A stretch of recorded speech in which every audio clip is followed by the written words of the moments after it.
সকলকে স্বাগত। শীতের শেষ, বসন্তের শুরু। নিম পাতা দিয়ে সম্পূর্ণ ভিন্ন ধরনের একটি রেসিপি আপনাদের সঙ্গে শেয়ার করব।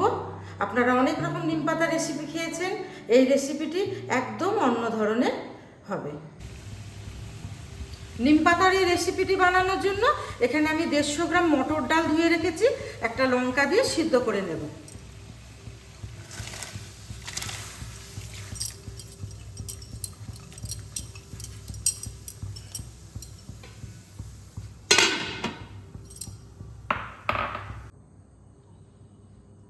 তেল গরম হয়ে গেছে, ফোড়নে একটা তেজপাতা, দুটো শুকনো লঙ্কা, হাফ চামচ পাঁচফোড়ন, হাফ চামচ জিরে আমি দিয়ে দিচ্ছি।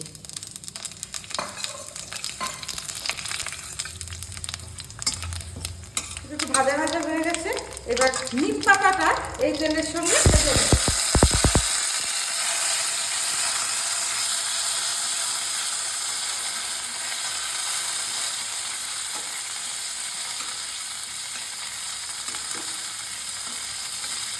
নিম পাতাটা ভাজা হয়ে গেছে, আমি এখানে হাফ চামচ আদা পেস্ট দেব।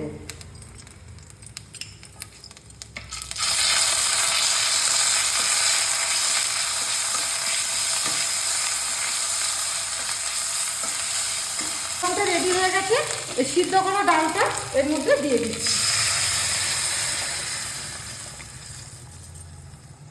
ফোড়নগুলো ভালোভাবে মিশিয়ে নিয়ে পাতার তেঁতোটা ব্যালেন্স করার জন্য আমি এখানে হাফ চামচ চিনি দেব।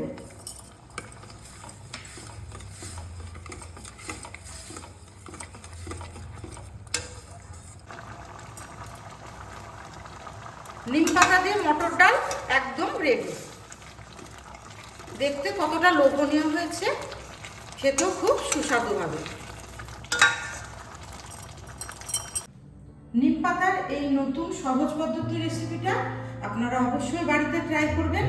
আপনাদের অনেক রোগ যন্ত্রণা থেকে রক্ষা করবে, মুখে রুচি ও স্বাদ আনবে।